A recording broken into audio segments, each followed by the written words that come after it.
Hey guys, tonight we begin with a room full of men pretending to sleep. They are not tired. It's the middle of the afternoon, the sun streaming through high windows into a council chamber somewhere in medieval Europe. These men are lords, bishops, guildmasters, and town councilors, and they are engaged in an elaborate performance of unconsciousness that will determine which of them gets to speak first when the meeting actually begins. Some have their eyes closed. Others have allowed their heads to loll backward. A few have even begun producing theatrical snores. This is not laziness or exhaustion. This is protocol. This is how civilized people decided the order of precedence when precedence itself was too dangerous to negotiate directly. The practice of ritual sleeping, ritual waiting, or ritual withdrawal before important meetings appears across multiple medieval and early modern cultures, though the specific forms varied considerably. What unified these practices was the problem they solved. How do you determine who speaks first, who sits where, who enters which door, when any explicit negotiation of these questions would itself become a source of conflict?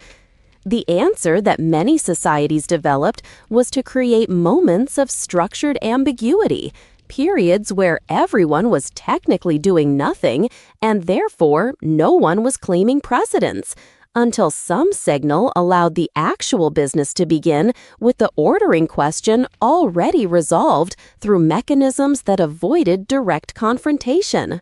Before we continue, let me ask you something. If you find yourself watching videos about medieval sleeping protocols and the politics of who speaks first at whatever hour it is where you are, you have found your people. Consider subscribing if you want more of these explorations of the elaborate rituals our ancestors developed for problems we barely recognize as problems. I would love to know what time it is where you are and what drew you to this particular topic. Is it the political history, the absurdity of grown men pretending to nap, the recognition that we still do versions of this today? Tell me in the comments, because I genuinely read every single one. The fundamental problem was precedence, and precedence in medieval society was not a trivial matter of etiquette. It was a legal and political claim. The person who spoke first at a council meeting was asserting superior rank to those who spoke after. The person who entered a door first was claiming priority over those who followed. The person who sat in the higher seat was demonstrating dominance over those in lower seats. These assertions were not symbolic in any merely decorative sense. They could be cited as evidence in legal disputes, referenced in negotiations over land and title, invoked in conflicts that might escalate to violence.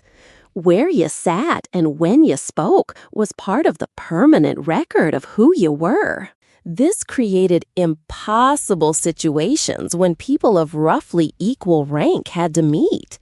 If a duke and a count with overlapping claims to the same territory needed to negotiate, who spoke first?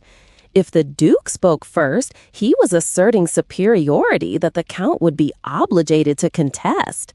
If the count spoke first, the duke would be humiliated in a way that might require response. If they tried to speak simultaneously, they would appear ridiculous and nothing would be accomplished. Every possible ordering of speech carried political implications that might be more consequential than anything actually said during the meeting. The solutions developed for this problem were ingenious in their absurdity.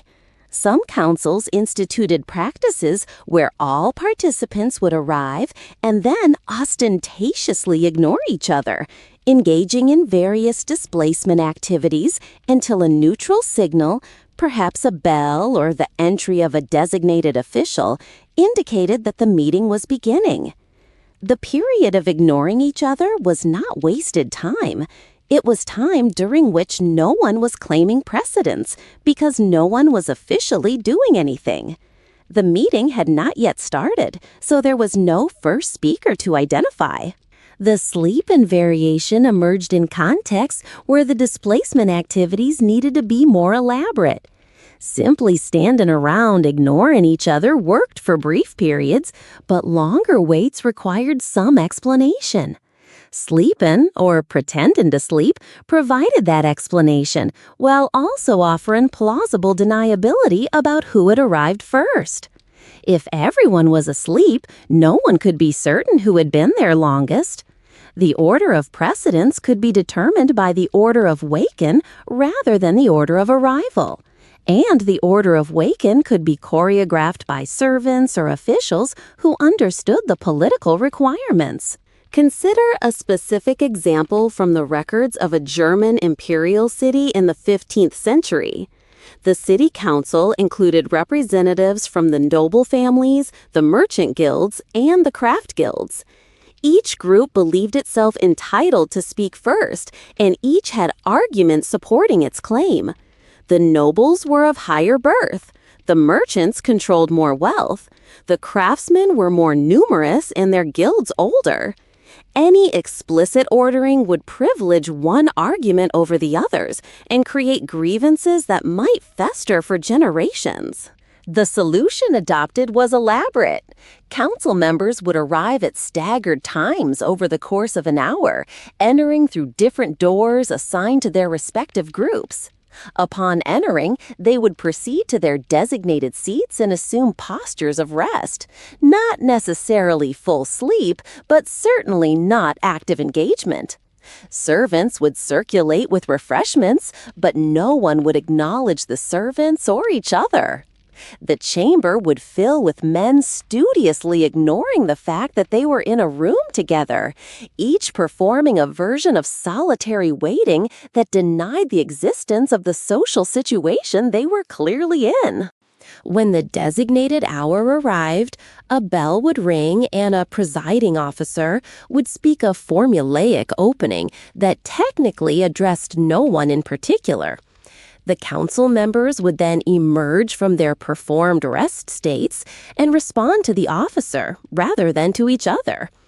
The first substantive speech of the meeting was not technically the first speech at all, since the officer's formulaic opening came before it.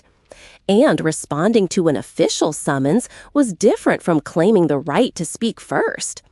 The elaborate theater of sleeping and waking had dissolved the dangerous question of precedence into a series of smaller, safer gestures. The English Parliament developed its own versions of these practices, though adapted to British sensibilities.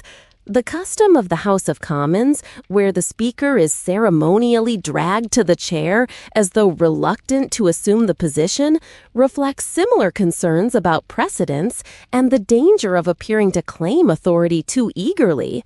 The elaborate rituals surrounding the state opening of Parliament, with their precise choreography of who enters when and through which door, solve precedence problems that might otherwise require explicit negotiation between Crown and Commons. The Church developed, perhaps, the most sophisticated apparatus for managing precedence questions, partly because ecclesiastical hierarchies were both clear in theory and contested in practice. A bishop outranked a priest, but which bishop outranked which other bishop? The Pope outranked everyone, but what about situations where the Pope was not present? The relative precedence of archbishops, cardinals, abbots, and cathedral deans created endless complications that could not be resolved by simple reference to hierarchy. Church councils employed various techniques to manage these tensions. The physical arrangement of seating was often circular or semicircular, denying the clear hierarchy that linear arrangements implied. Speaking order might be determined by lot rather than rank, allowing chance to resolve what deliberation could not. And periods of collective prayer or meditation before the business began served functions similar to the secular sleeping rituals, creating moments where everyone was technically doing the same thing and therefore no one was claiming precedence. The Council of Constance, which met from 1414 to 1418 to resolve the Western Schism and reform the Church, faced precedence problems of extraordinary complexity. Representatives came from across Europe, each bringing their own claims to status and their own sensitivities about proper treatment.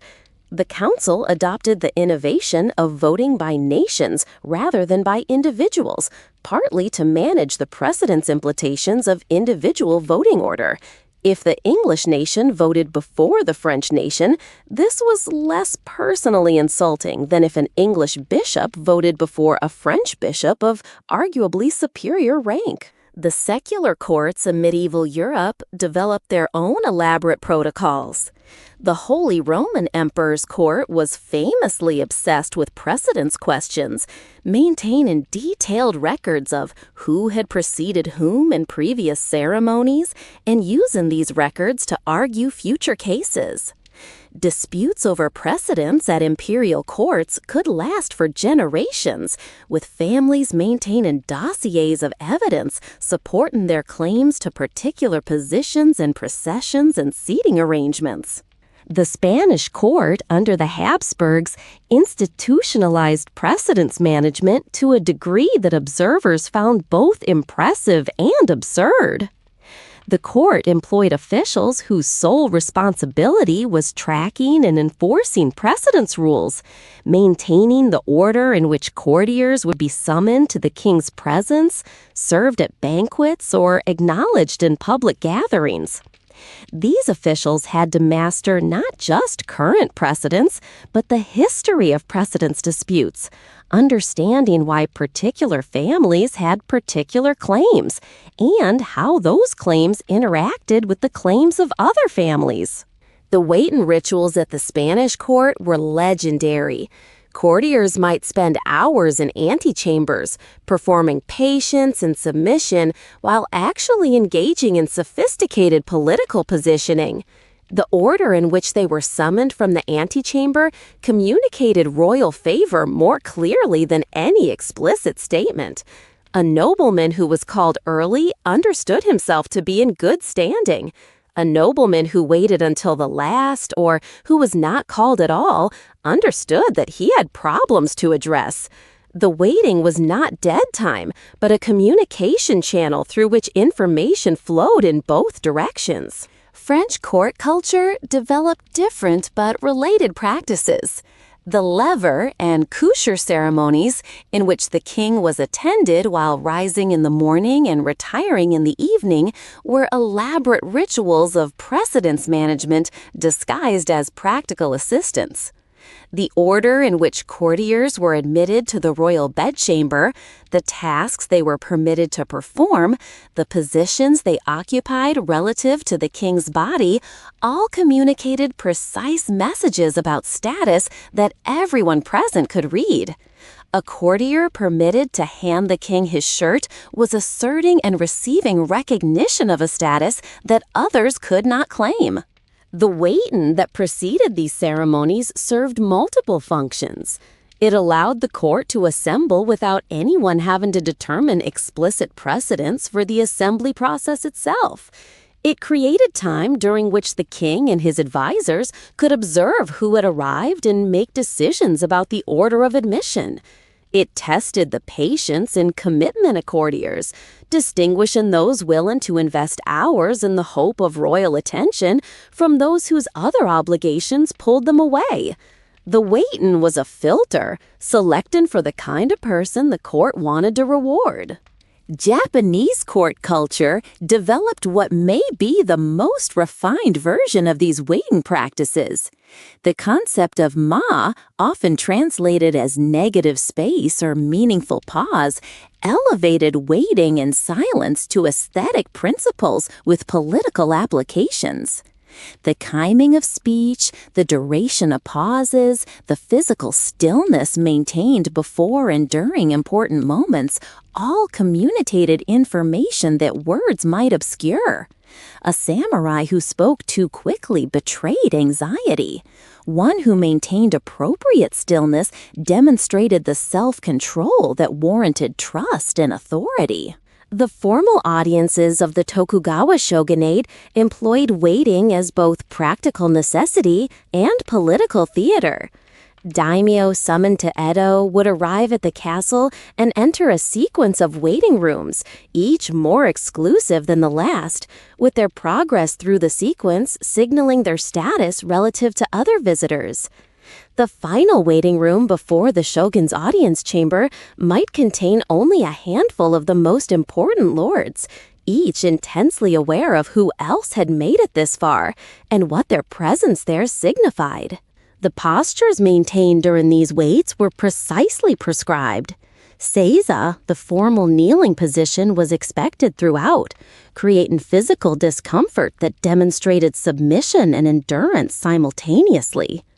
The ability to maintain seiza for extended periods without visible difficulty was itself a mark of training and discipline that separated the truly noble from those merely claiming nobility.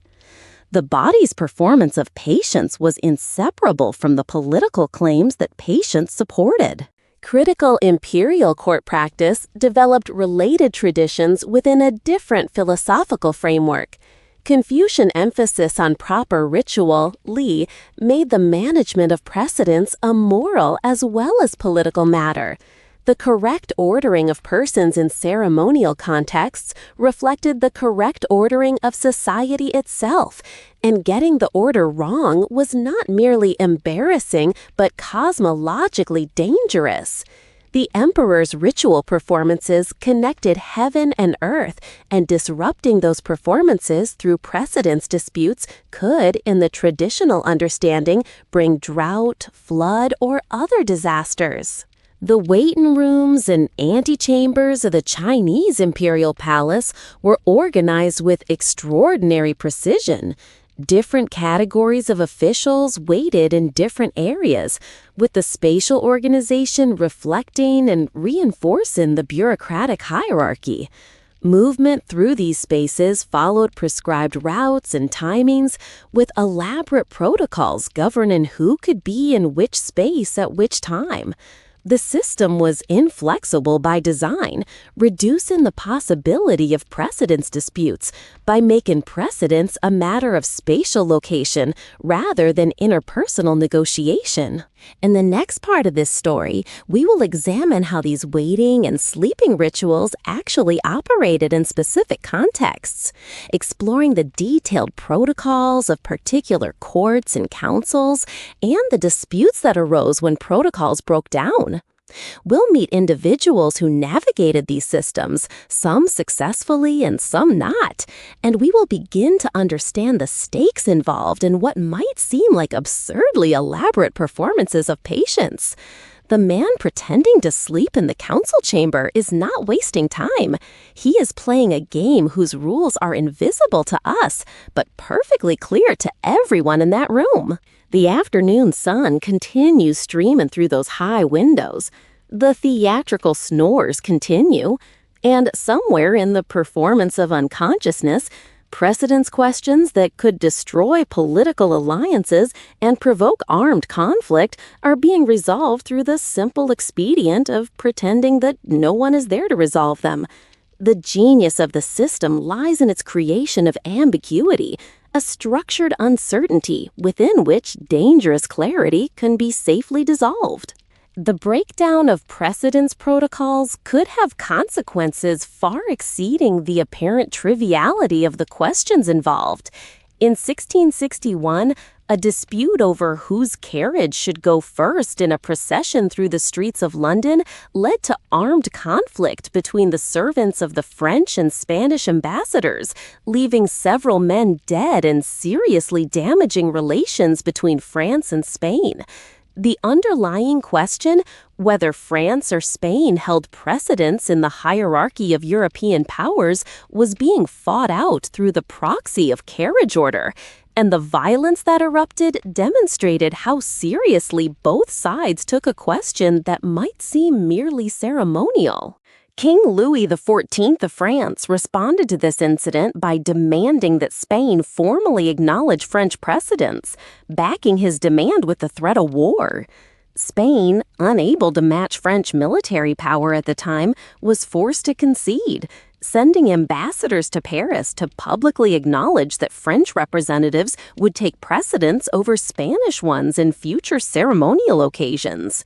This humiliation ranked for generations and influenced Spanish foreign policy long after the specific incident was forgotten. The procession order that servants had fought over became enshrined in the diplomatic order of Europe.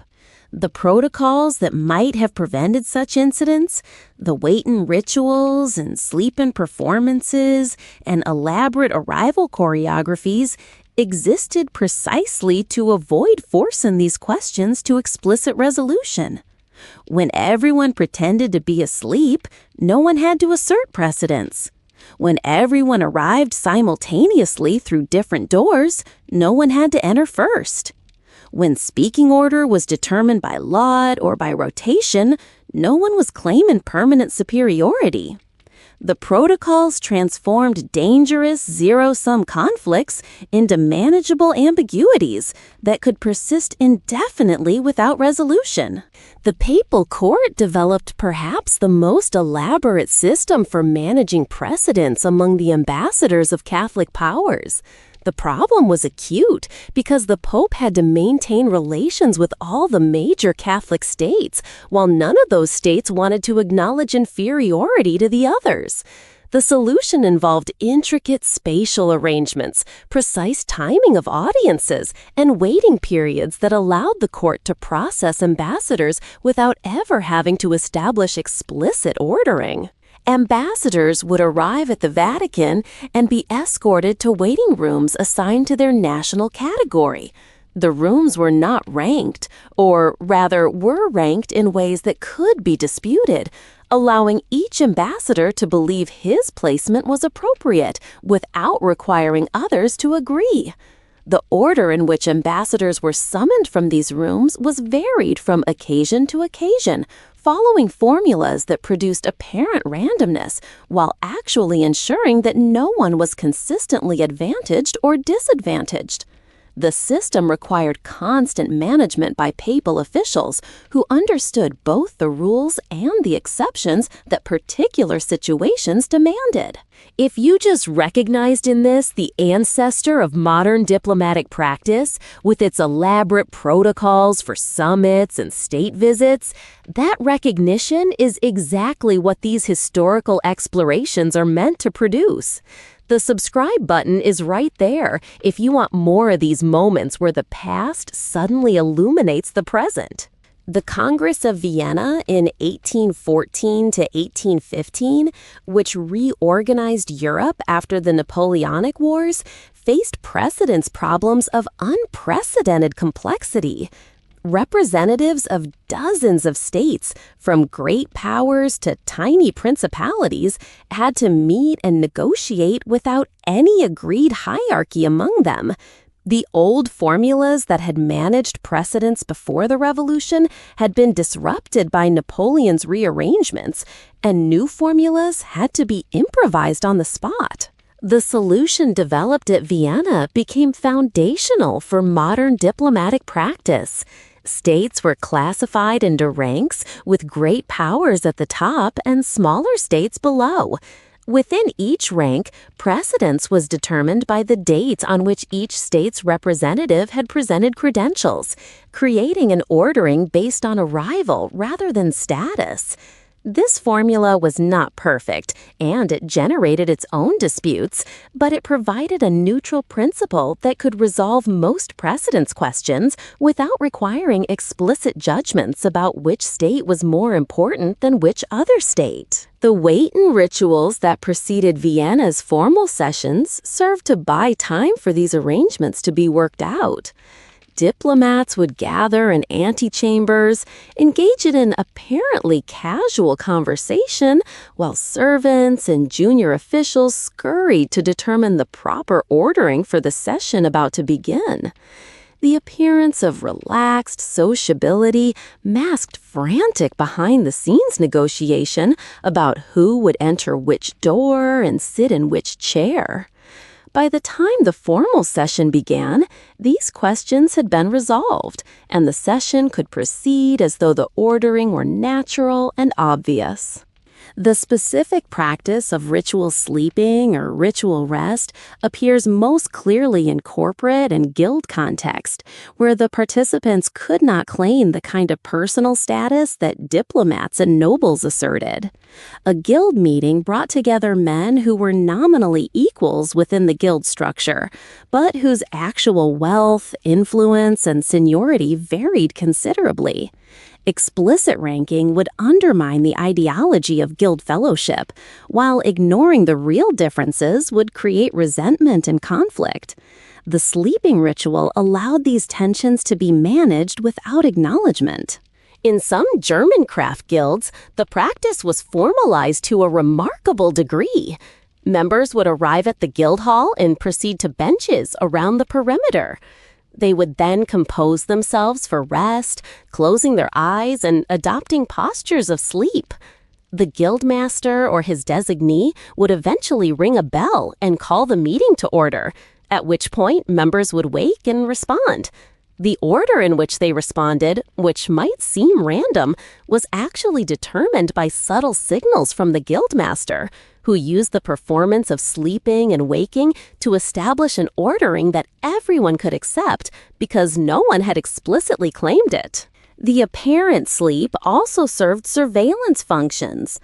A guild member who arrived and immediately fell into heated conversation with another member was drawn attention to a relationship that might deserve scrutiny. One who arrived and properly composed himself for rest demonstrated his understanding of guild norms.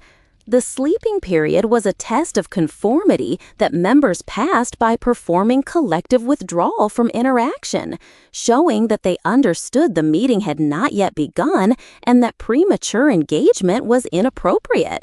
Municipal councils in the Low Countries developed variations involving not sleep but prayers. Council members would arrive and proceed to private prayer, each kneeling at their assigned position with hands folded and eyes closed. The prayer period served the same functions as the sleeping ritual, creating a moment of collective non-interaction during which the dangerous questions of precedence could be dissolved. When prayer ended, the meeting began, and the order of speech was determined by the seating arrangement that members had assumed during prayer. The seating arrangements themselves were the subject of intense negotiation conducted outside the council chamber. Families with claims to particular seats maintained those claims across generations, and disputes over seating could last longer than the political issues the council existed to address. The prayer ritual allowed members to take their seats without having to defend them in the moment, since everyone was focused on prayer rather than on the political implications of who sat where. By the time eyes opened, the seating was an accomplished fact rather than contested claim. English legal practice developed its own waiting rituals, particularly in the context of court sessions. Barristers and solicitors would gather in spaces adjacent to the courtroom, performing elaborate rituals of not quite interaction while waiting for the judge to enter. The hierarchy of the legal profession was expressed through spatial positioning and behavioral deference, with junior barristers keeping appropriate distance from senior colleagues while still remaining visible as part of the professional community. When the judge entered, all rose and remained standing until seated. This collective rise-in dissolved individual claims to precedence into shared submission to judicial authority. The lawyers were not ranking themselves against each other, but collectively acknowledging the court's superior position. The ritual reset relationships, creating a moment of equality in subordination from which the actual business of the court could proceed according to procedural rules rather than personal status. Academic institutions developed their own elaborate precedence management systems, partly because the relationship between different sources of authority and universities was inherently ambiguous. Professors held authority from their learning. Administrators held authority from their offices. Students held potential authority as future members of the educated elite. The interaction of these different authority bases created constant precedence questions that formal rituals helped manage. The academic procession, still performed at modern graduation ceremonies, represents the fossil of these medieval rituals. The order of march, the arrangement of hoods and gowns, the positioning relative to the ceremonial mace all communicate precedence information that few participants can read, but that the original protocols specified in detail. Faculty wait in robing rooms, maintaining appropriate distinctions while appearing to engage in casual conversation, until the procession forms and makes explicit an ordering that was always implicit in their relative positions. The medical profession developed waiting rituals around the relationship between physicians and surgeons, which was historically fraught with status complications. Physicians, who held university degrees and practiced internal medicine, considered themselves superior to surgeons, who trained through apprenticeship and worked with their hands. But surgeons were often more practically useful and increasingly organized to assert their own professional status. Meetings that brought both groups together required careful management of precedence questions that neither side would concede.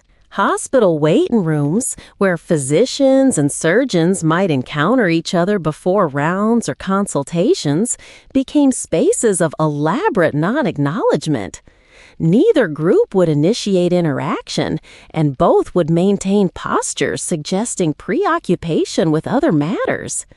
The ritual fiction that no one was waiting for anyone else allowed these encounters to occur without force and explicit negotiation of status. When the business that brought them together began, it began in response to external summons rather than to either group's initiative. Military hierarchies, though ostensibly clear, generated their own precedence complications that waiting rituals helped manage. The relationship between rank and seniority, between line and staff positions, between regular and auxiliary forces, created constant questions about who outranked whom in specific situations. The rituals of military assembly, with their precise timing and spatial arrangements, served to establish orderings that might otherwise require explicit and potentially contentious determination. The military practice of having subordinates arrive before superiors and wait in position represents a formalized version of the civilian waiting rituals. The subordinates' waiting demonstrates submission without requiring the superior to assert dominance. When the superior arrives, the ordering is already established by the fact of who was waiting for whom.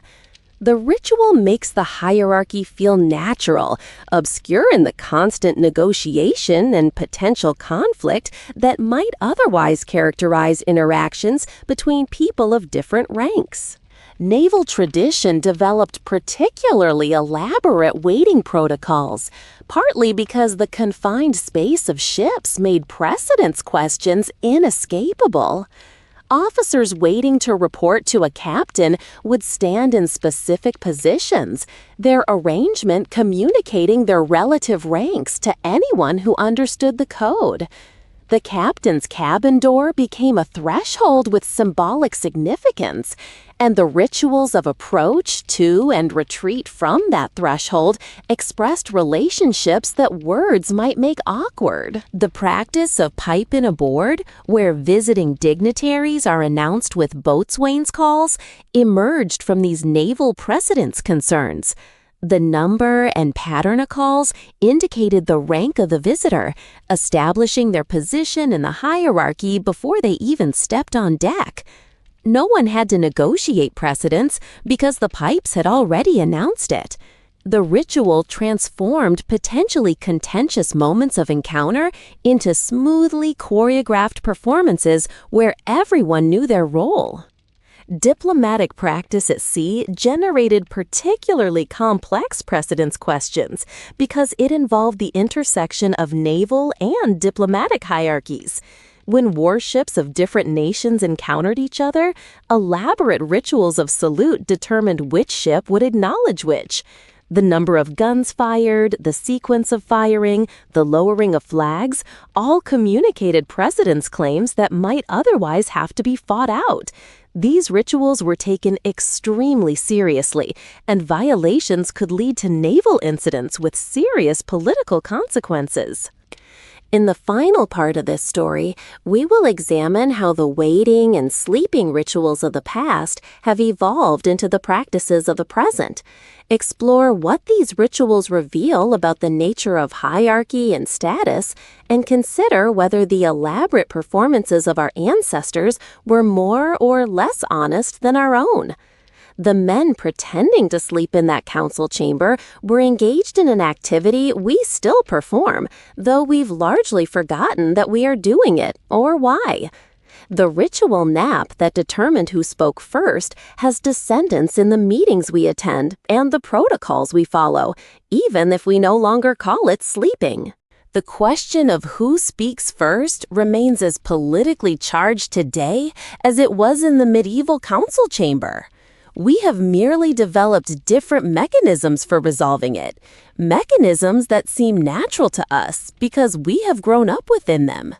The historical perspective reveals that all such mechanisms are invented, that someone had to design the protocols we follow, and that those designs reflect choices about what matters and what does not. The sleeping guild members knew they were performing. The question is whether we know the same about ourselves. The modern business meeting is the direct descendant of the medieval council chamber, and its rituals of arrival and seating and speech order represent evolved versions of the protocols we've been examining. Consider the conference room where a meeting is scheduled to begin at 10. Participants begin arriving at various times before the hour, some early and some at the last moment. They take seats around the table, with the choice of seat communicating claims about status that everyone reads but no one articulates.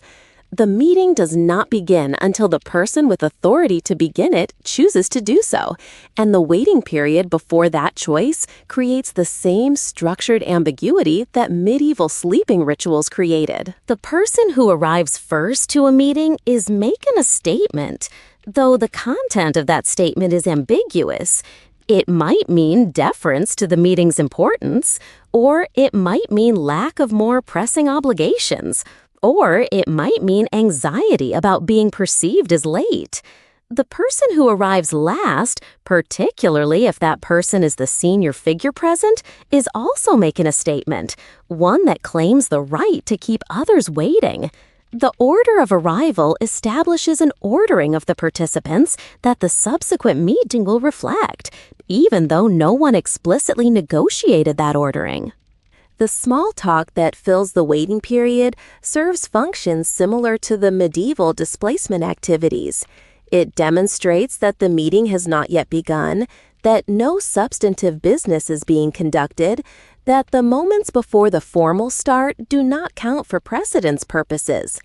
Two colleagues chatting about the weather are performing non-interaction, signaling that whatever relationship they have exists outside the formal structure of the meeting about to begin.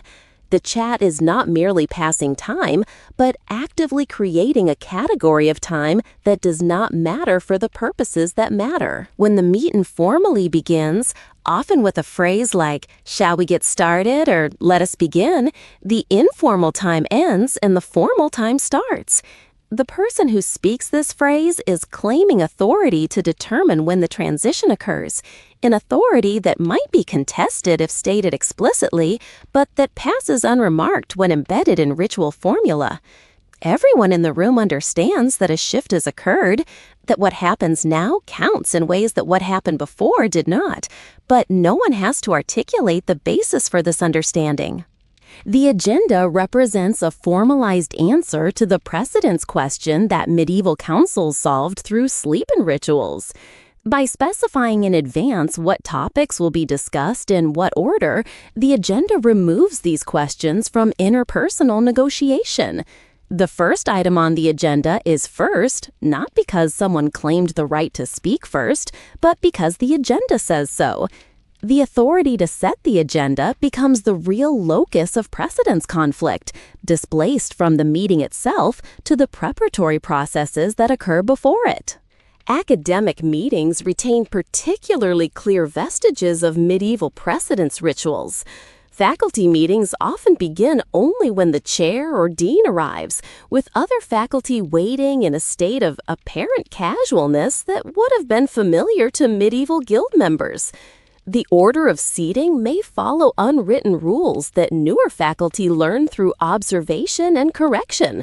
The order of speaking may reflect seniority, disciplinary status, or committee membership in ways that everyone understands but rarely discusses.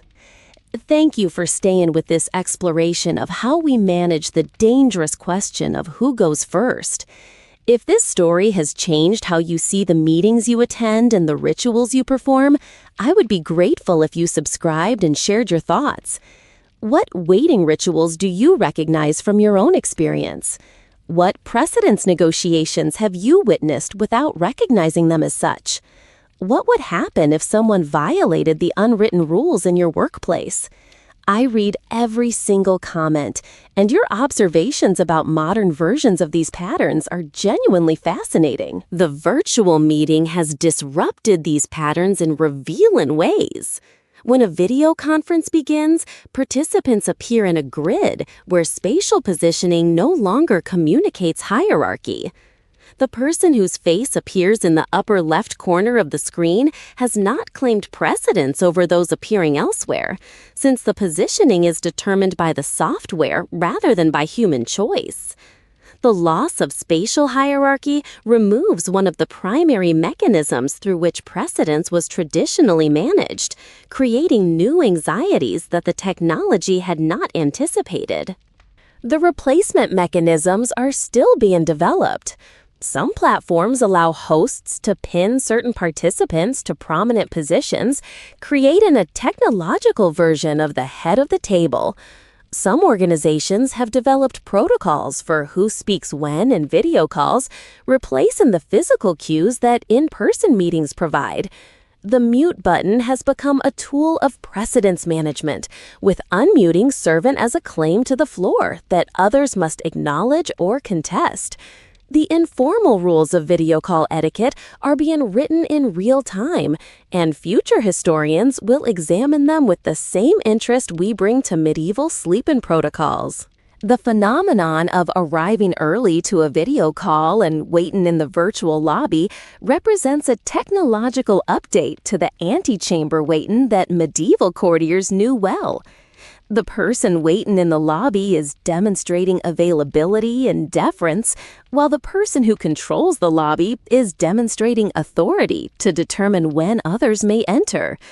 The virtual waiting room has inherited the political charge of the physical waiting room, even though the participants may not consciously recognize the continuity. Social media has created new precedence battlegrounds that would have fascinated medieval heralds. The order in which people are tagged in a post, the prominence of their names or handles, the sequence in which they appear in lists or credits, all communicate status information that participants read with intense attention, even while pretending not to care. Being tagged first in a post about a group project asserts leadership that others may resent but rarely contest openly. The performance of casual indifference to these orderings is itself a ritual, a modern version of pretending to sleep while actually watching who speaks first. The reply chain on social media platforms creates its own precedence dynamics. The first reply to an important post gains visibility that subsequent replies can't match. The race to reply first, visible in the timestamps of responses, reflects competition for precedence position that medieval petitioners would recognize. The ritual of refreshing feeds to monitor new posts and respond immediately represents a technological version of the attentive waiting that courtiers performed in antechambers. The read receipt, that notification showing that a message has been seen but not answered, creates new forms of the waiting ritual. The sender waits for a response, watching the indicator that shows their message has been opened. The recipient decides how long to wait before responding, with the delay communicating messages about relative status and priority. A quick response suggests availability and possibly deference. A slow response suggests busy importance and possibly superiority. The precise calibration of response timing has become a form of precedence negotiation that our ancestors would understand perfectly. Email etiquette has developed its own precedence protocols. The order of names in the to field matters, though participants may pretend otherwise. Being CC'd rather than directly addressed communicates subordinate involvement. The ritual of reply all versus reply creates daily opportunities for precedence assertion and contestation.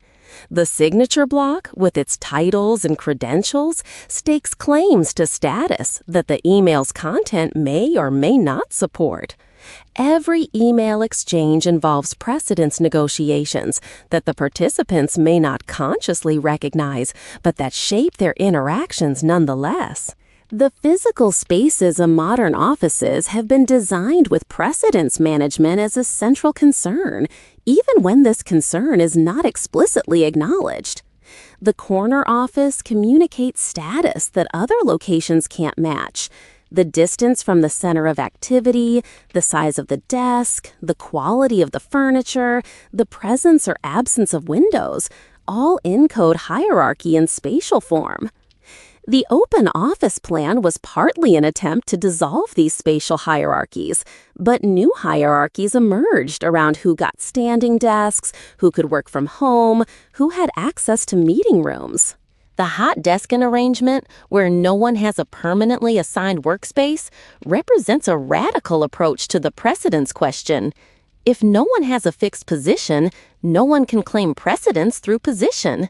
But the practical effect has often been to create daily competitions for the best available spots, with early arrivers claiming desirable positions and later arrivers accepting what remains.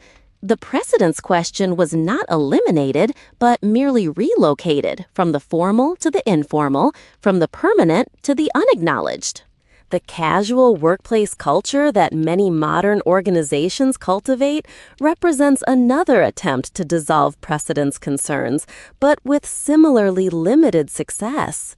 When everyone uses first names and dresses in similar casual styles, the explicit markers of hierarchy disappear. But the underlying hierarchies remain, expressed through subtler signals that those who understand the culture can read. Who interrupts whom, who defers to whom, whose opinions receive serious consideration, and whose are politely ignored. These patterns reproduce hierarchy in allegedly egalitarian settings. The fundamental insight of the medieval precedence managers remains valid. Hierarchy can't be eliminated by pretending it doesn't exist. It can only be managed through rituals that either make it explicit or dissolve it into ambiguity. The sleeping ritual made hierarchy ambiguous by creating moments when no one was claiming anything. The modern casual workplace makes hierarchy implicit by removing the symbols through which it was traditionally expressed. Both approaches have their advantages and disadvantages, and neither eliminates the underlying reality that some people have more power than others, and that this differential shapes all interactions. The honesty of the medieval approach deserves some defense. When precedence was explicit, when seating arrangements and speak-in orders were formal matters of record, everyone knew where they stood. The guild member who always spoke third knew his position and could plan accordingly. The courtier who was summoned late understood his standing without needing to interpret ambiguous signals. The clarity was brutal, but it was clarity. Disputes could arise, but they arose over explicit claims that could be adjudicated, not over implications that could be denied. The modern approach trades this clarity for apparent equality that masks continuing inequality. The junior employee who is technically equal to senior colleagues in the flat organizational chart learns through painful experience that some equals are more equal than others. The signals of hierarchy are there for those who can read them, but the inability to read them becomes itself a marker of low status. The pretense of equality makes hierarchy harder to navigate, not easier, because the rules are unwritten, and discovering them requires social capital that marginal members may not possess. The ritual nap that determined who spoke first was an elegant solution to an impossible problem. It created a moment of collective withdrawal from the status competition that pervaded medieval life, a moment when no one was claiming anything because everyone was pretending to be unconscious. The fiction was transparent, but it was useful precisely because it was transparent.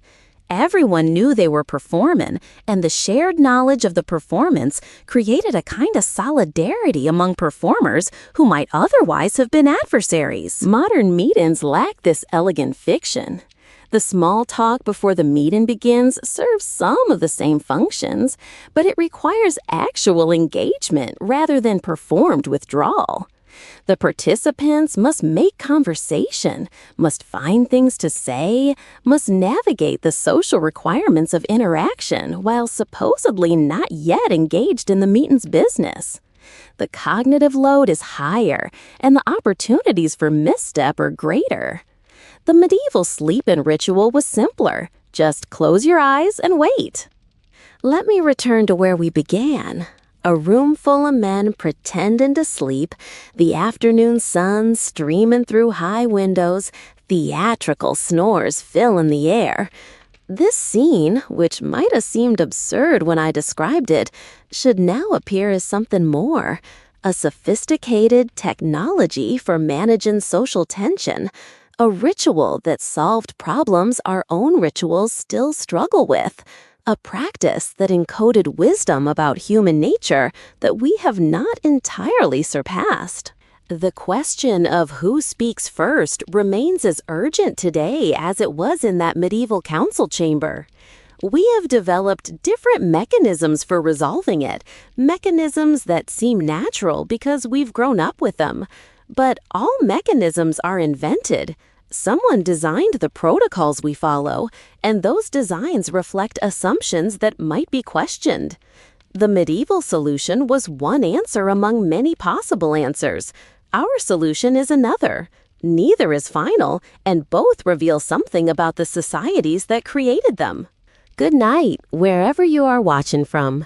The next time you arrive early to a meeting and find yourself making small talk while waiting for the meeting to begin, remember the men pretending to sleep and understand that you are doing a version of what they did. The next time you notice who speaks first and who speaks last, remember that these orderings are not natural but constructed, shaped by histories that extend back centuries to council chambers where precedence was literally a matter of life and death. We are all still performing the sleep-in ritual. We've merely forgotten that we are doing it. The sun sets on the medieval council chamber. The meeting eventually concludes. The men who pretended to sleep go home to their families, their status confirmed or contested through rituals they understood perfectly, even if they couldn't have explained them to us. We are their descendants, still solving the same problems through methods they would recognize if only we could show them. The ritual nap is over, but the precedence question persists. It always will. How we answer it says everything about who we are and what we believe about each other.